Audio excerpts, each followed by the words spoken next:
Welcome to my channel. Today we are diving into how to find amazing garden supplies, tools, and decor on Facebook Marketplace. I'm sharing 5 essential tips to get the best deals, highlight the most sought after garden items, and will even suggest some creative, unusual things you can upcycle for your garden.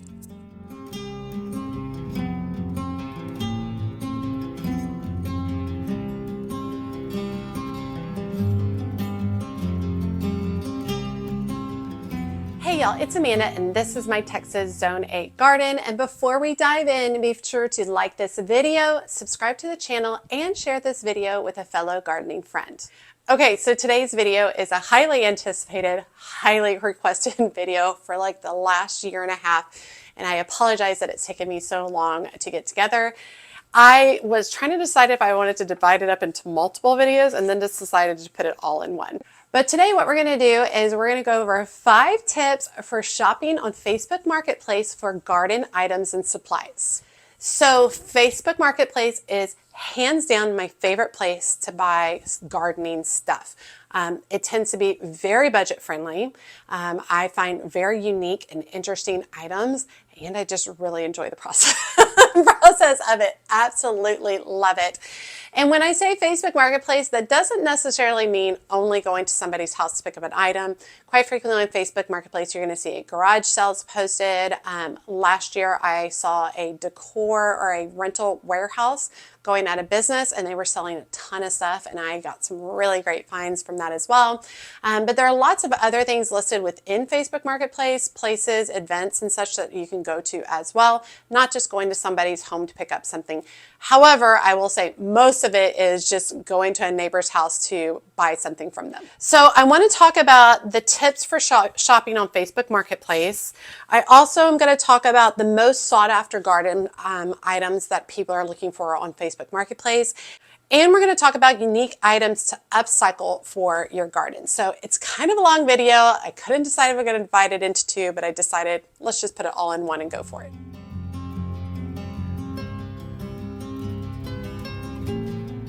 Okay, we're going to start with the 5 tips for shopping on Facebook Marketplace. So number 1, use specific search terms, which sounds silly, right? You can absolutely go in and put garden or gardening in there, and you're going to get a ton of stuff, which is sometimes really fun to go through. But when you're searching for items, specificity, being specific is your best friend. It will really cut down on your search time and really hone into the different things that might be in there on Facebook Marketplace. Facebook Marketplace algorithm has gotten so much better over the years, so it does a way better job pulling things up that might be similar to your search. So instead of typing planters, you might use something like terracotta planters or large outdoor planters. Or instead of the word planters, you use containers, right? So you can be really specific with some of your search terms to kind of really narrow it down and hone in what you're looking for. If you're doing something and you're looking for like tools, you can definitely just put in gardening tools, but you can go in there and be really specific. You can use brand names or materials such as like a Fisker's pruning shears or stainless steel spade, just to kind of really narrow it down. A lot of times if you put in gardening spade, you're going to get all those cheap plastic ones from Dollar Tree, which people try to resell on Facebook Marketplace all the time. They'll buy it for $1 brand new and then try to resell it for $2.50. So you definitely want to be aware of that, but you definitely want to be very specific when searching. So using words like vintage, rustic, or handmade can also uncover some really unique treasures. And you might want to be able to do that, like vintage gardening containers, really just kind of being a little bit more specific to kind of narrow the field to exactly what you're looking for. Then another tip when you're searching your terms is you want to make sure to save your searches and set alarms so that you're notified when new items matching your criteria are listed. This is the number 1 way that I get to things quickly. All the time people are like, how'd you find that? Blah, blah, blah. This is how I do it. I search, I save my search, and I set a little notification. You can do it all on the Facebook Marketplace app. And it will send you a little alarm when something that you have been looking for gets listed for the first time. And then if you really want it, you can jump on it very, very quickly.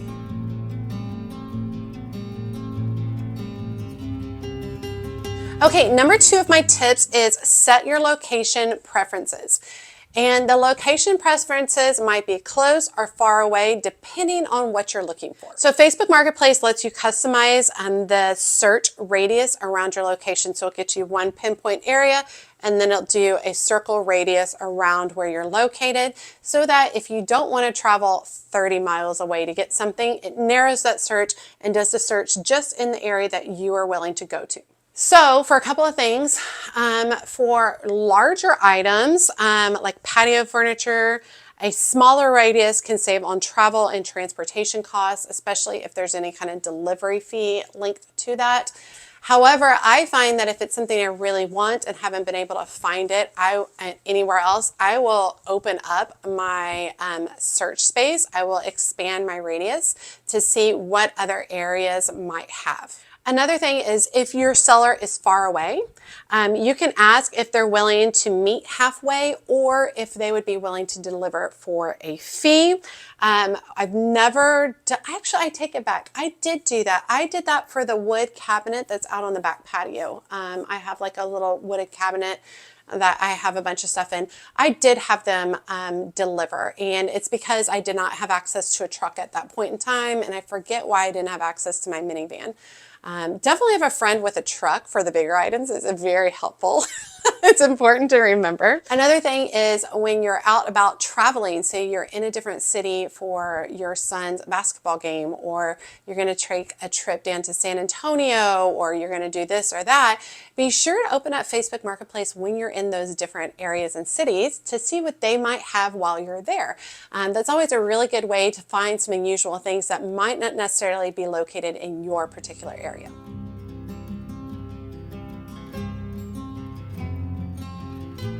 Okay, number 3 of my tips is negotiate prices. And I say this with a grain of salt because kindness and politeness will get you way further on Facebook Marketplace than anything else. So bargaining is pretty much expected on Facebook Marketplace. It's rare that when I'm selling something that somebody doesn't try to bargain the price with me. But it's always important to approach it respectfully and politely, right? So for example, something is listed for $50, right? You want to go in and very politely, would you accept $40, right? Now, I have lowballed in the past, and typically if I'm going to lowball, it's because something has been listed for a long time on Facebook Marketplace, or it literally says, you know, have to get rid of, must go today, any offer accepted, you know, make me an offer, blah, blah, blah. That's when I typically will go in and lowball. If it's an item that it's already $50 and it doesn't say, and it was just listed, I'm not going to go in and be like, would you take 20? Typically, I will go in and would you accept $40? Nice and polite. I never just send $40 question mark. Totally rude, disrespectful, shows a disinterest, and will super annoy the Facebook Marketplace seller. But most sellers leave room in their price for negotiating.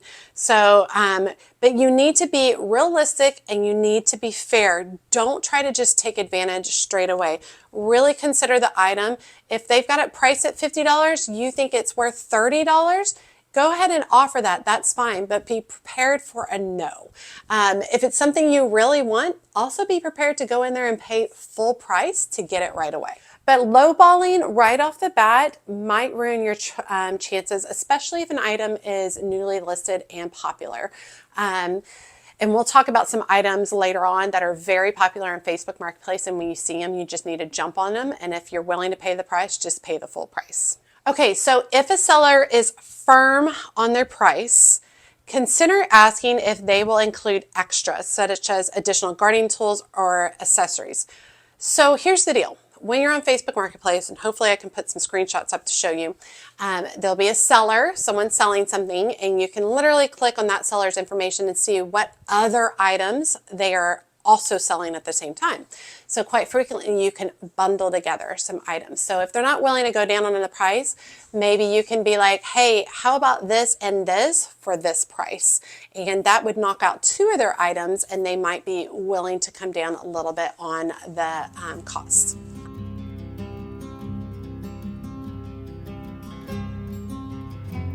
Okay, number 4 on my tips is check item quality before committing.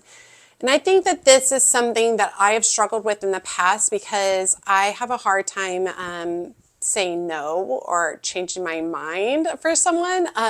So it looked really pretty in the picture, and then I get there and then the size is all wrong, or it smells bad, or the measurements aren't what I thought, or and a lot of times in the past I would have just bought it, right? Because I felt bad. So I'm not like that anymore. I've been doing this a long time now. So definitely you want to check things out before you're committing. So with that, not all listings will include detailed photos or descriptions. So that's super important. I run into a lot of listings that have one photo and like literally a minimal sentence, if there is a sentence at all. So don't be afraid and don't hesitate to ask sellers for close-up photos, especially if the item is a higher priced item. It's also okay to ask for measurements. If they're not willing to give you the measurements or a close-up photo, it wasn't meant to be. It totally wasn't meant to be, and that's okay. I also think if you really want the item, but the seller is not giving you the measurements or more pictures, then just schedule to go see the item. And if you walk up to it and it's not what you thought, you can leave. You don't have to pay them. You don't have to take the item. I wish somebody had told me that 10 years ago. You don't have to take that item, but definitely take the time to look through your item before paying for it. Okay, for wood items, you want to look out for signs of rot or insect damage. And I also say if you're not a smoker, for wood items or fabric items, you want to smell for smoke just to make sure that that's not something you're going to bring in your house or garden if you don't want to have that smell. Some people don't care. I do. I'm highly allergic, so I don't want to smell cigarette smoke whatsoever. For metal, you're going to be looking at any kind of rust in different areas. Now, I actually like some really rusty metal stuff for my garden, but you definitely want to look at the level of rust and make sure you're not going to have something fall apart within a few months of purchasing it. When inspecting in person, it's really good to bring gloves and wipes. And that's just in case the items are really, really dirty, or maybe you want to test out some tools or movable parts or something like that. So having gloves for something that's really dirty, maybe you have to dig it out of their backyard or whatever to protect your hands, and then having wipes to clean your hands also, but to wipe down different parts of whatever item you might be buying to make sure it looks good under all the dirt or dust.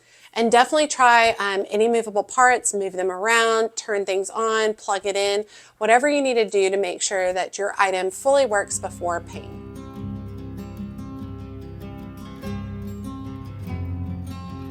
Okay, and number 5 on my tips, which is I think my most important tip, is act fast for popular items. I used to be someone who would hem-haw around on Facebook Marketplace. I don't know, I'll think about it and I'll text them in the morning. It's gone. The popular items are already gone. So if you see them on Facebook Marketplace and you want them, be willing to jump on it right away. So if you want it, be prepared to pay full price and act quickly. Never ask them to hold it for days. Never ask them to do that. If you want that item, you need to be willing to get in your car right then and go get it. Don't ask them, oh, hey, I really want this. I'm out of town. I'll be back in 3 days. Can you hold it till then? No, don't do that. I never hold anything on Facebook Marketplace. It legit is first come, first serve, cash only. That's how I roll. So it's something that you really want. Be willing to just jump on it right away. Pay the full price, drive out and get the item right away. Do not give anybody else the opportunity to worm their way in, because it happens, and it happens quite a bit. It's happened to me multiple times. I'll be like, hey, I'm going to pick up my kid, and then I'm going to come out there, and that's like 3 hours away. And in that 3 hours, the seller messages me back and is like, hey, I had somebody else. They paid me $5 more and came and got it right away. Gone out the door. And I'm just like, I really wanted that. It's lots of items that I'll never see again. So garden related items, especially those in good condition, can sell within hours. It's rare that they sit online. Typically January is a big time of year for stuff selling gardening wise, and that's because a lot of people are cleaning things out. It's where we see a lot of estate sales, garage sales happening.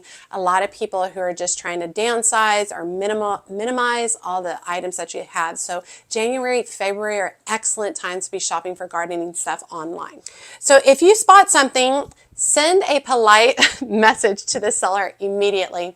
So typically on there, it says something like, is this item still available? ?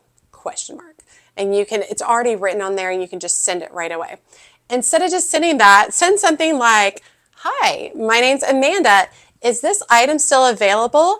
I would really love to come pick it up as soon as possible, right? So I said something really nicely. This is me. I'm a real person. Is the item still available? Can I come get it ASAP because I really, really want it, right? And that expresses a lot more interest than being one of 20 who's messaged them, is this item still available? You stand out, you show a commitment to really wanting the item, and most likely there's a chance that that Facebook seller will bump you up the list. Now, to save time during busy season, in January, February, those are really busy seasons for gardening. So April and May, you might see a little bit more as well. But to save time, you might want to keep cash on hand or use a cash app, whichever you're more comfortable with. I prefer to have cash, to do cash. I don't want to do the cash app if I don't have to. But if you confirm ahead of time with a seller, you can do it that way. I never pay with a cash app ahead of time to a seller before I've seen the item or have the item in my hands. Do not pay ahead of time, all right? You get there, you see the item, you confirm that you want it, then you make your payment. If they're all like, no, you have to pay to hold it, I'm out. I'm not going to do that. So I just don't want to risk it. My money is too important to me. Okay, so the 5 tips that worked really good. Number 1, use specific search terms. Number 2, set location preferences. Number 3, negotiate prices. Number 4, check item quality before committing. And number 5, act fast for popular items. And that brings me right into the most sought after gardening items on Facebook Marketplace. Now, I have been shopping at Facebook Marketplace pretty seriously for at least 4 to 5 years. Definitely more seriously the last 2 years. I am toning it down a little bit now because my garden is filling out and I already have a lot of the items that I'm going to need for the time being. But I want to talk to you guys about the stuff that I see that is most popular and that flies off, like it's immediately purchased as soon as it's posted. So number 1 on the list is vintage metal furniture. Oh my gosh, to find vintage metal furniture, it's tough. So it's just not made anymore, right? There's only a set amount of it, and finding it in good condition is really hard too. So this is, the metal furniture is perfect for rustic or cottage style gardens. You can find love seats, chairs, tables, all different kinds of stuff, but that seems to be very popular. Don't be deterred by its color. If you truly want it, you can paint it a different color, or you can have it professionally sandblasted back to the original metal. Vintage metal furniture is worth the investment. It tends to be a little bit expensive, but you'll probably have it for the rest of your life. Next on the list is large planters. And I say large planters with a grain of salt. If they put large planter in there and it doesn't have a size, ask for the size, because some people think a large planter is 12 inch by 12 inch by 12 inch.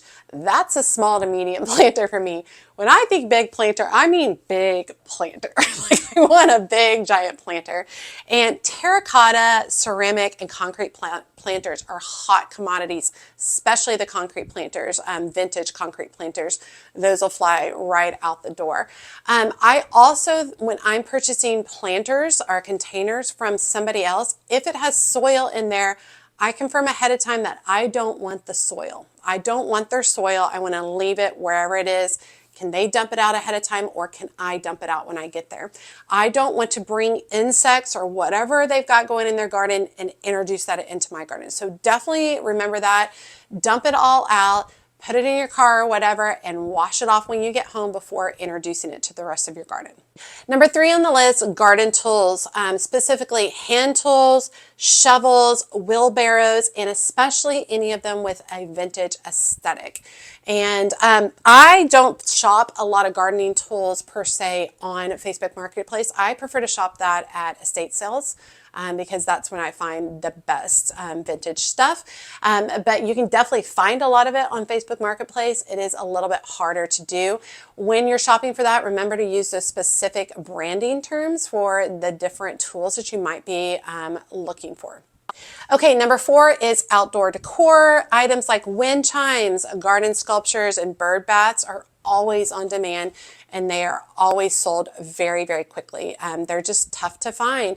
And if you can buy them for even a little bit less on Facebook Marketplace, it's such a savings that most people try to turn that direction. I also find that the ones I find on Facebook Marketplace, garden decor, I found a lot of DIY and handmade stuff, which I love. I think that is fabulous. So definitely keep an eye out for that when you're searching. Okay, and last is patio furniture. And I do have that different from the vintage metal furniture, but just standard patio furniture, outdoor chairs and tables, hammocks, all very popular, especially in spring and summer. So spring and summer is a really hard time to go and shop for gardening stuff on Facebook Marketplace. You want to shop the off season. You want to shop in January, right? But like I said, that's when people are cleaning stuff out. Spring and summer is typically where I see roadside finds. It's typically someone got out and they're working on their garden and they're doing something and they've decided, I don't want this item, and then they put it out on the side of the road. So I think that spring and summer are the best time for roadside finds. Okay. I love Facebook Marketplace and I love talking about this stuff, and I love a deal, and I love finding something unique and interesting for a great price. And I literally can walk through my garden. Maybe I should just do a video sometime of me walking through my garden and be like, I got this for Facebook Marketplace for this much, and I got this from the side of the road, and I got this, and just walk out there and show you how much of my garden is actually from thrifted, garage, roadside, and Facebook Marketplace finds. Okay, and then just to get your brain going, let's talk through some unique items that you can upcycle for your garden, because I think that it's really hard to kind of look at a Facebook Marketplace post and be like, I can make that into something. So let's go over a few different ideas. Number 1, old ladders. They can be transformed into vertical garden or plant stands by putting pots on the rungs. Just a really unique kind of fun thing. Also adds a lot of height to your garden. And it doesn't have to be a wood ladder. It can also be the vintage metal ladders, and you can paint them, and you can do tons of cool stuff. Next, vintage bird baths, used as the quirky raised bed planter. Even if they're broken, I have a bird bath out back that's broken that I just have to get the cement stick stuff, like there's a special glue to put it back together, and it should be fine. Broken bird baths are really great too, because you can take just the bowl and put it down into your garden and utilize it that way. But they're a really fun way to add some interest to your garden.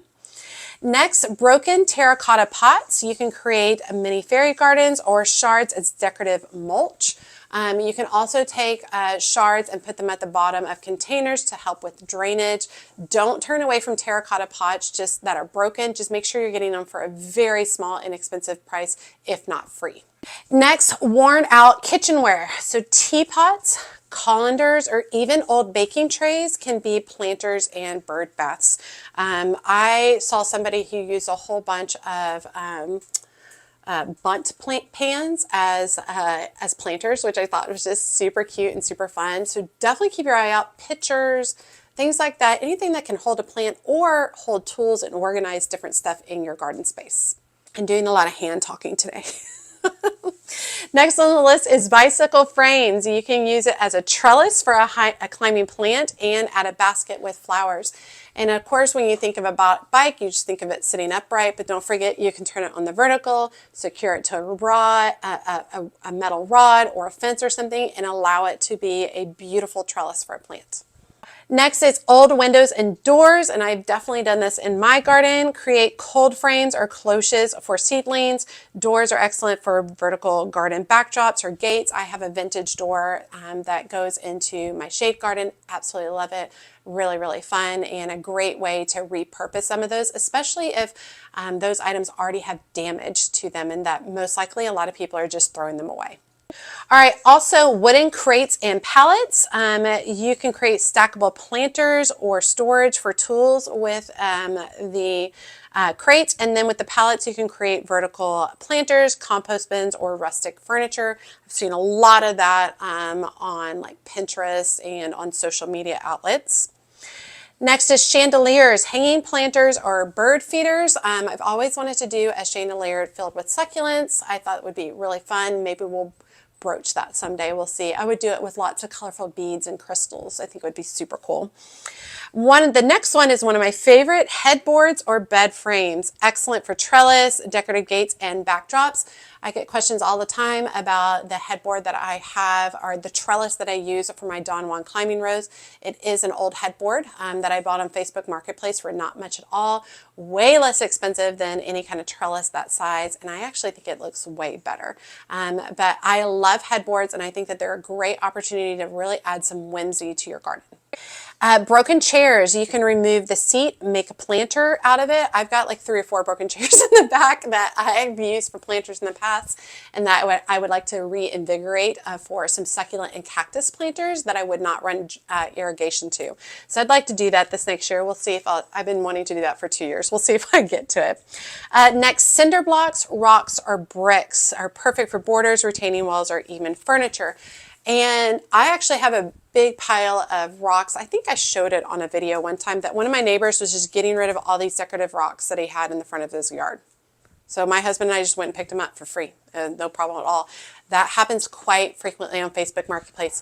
You have to be willing to put in the work to get the items, especially if they're giving them away for free. But old brick is really, really great for running a pathway or edging any gardens. Cinder blocks are really good for raising things up or building retaining walls or rocks. There's all kinds of stuff out like that. You just got to be willing to jump on it and be willing to do the labor yourself. And finally, baskets. Wicker or wire can be lined and used as planters.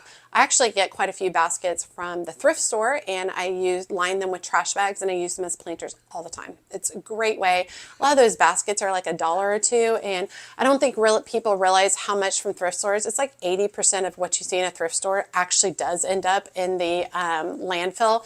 So, I mean, I have gotten comments in the past. They're like, oh, you were in that basket. I'm like, no, I gave that basket a second life because it was on its way to a landfill. So you can definitely use items like that, even if they're not going to last for forever and ever, like a wicker basket might.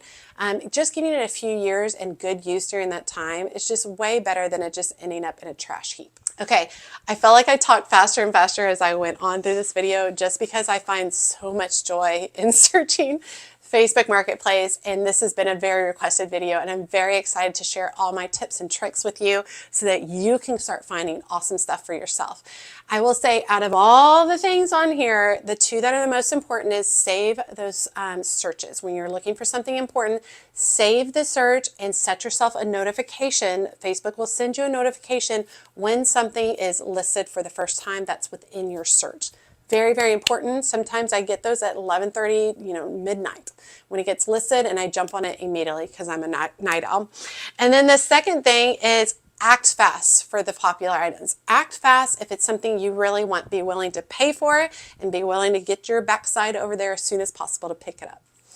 All right, so I would love to hear if any of y'all have found some awesome stuff on Facebook Marketplace, whether it's gardening or not. I shop for a lot of things on Facebook Marketplace, but I would love to hear some of your gardening finds. It would be really great. As always, make sure you like and comment on this video. Every time you guys like and comment, it helps grow my channel so much. And if you don't feel comfortable leaving a comment, just drop me an emoji below, letting me know that you made it to the end of the video and that you say hi. And be sure to check me out on my social media outlets, including Facebook, Instagram, and TikTok. If TikTok gets banned, you can find me on YouTube Shorts. As always, she's a mad gardener or decorator or anything else that she wants to be. Thanks, y'all.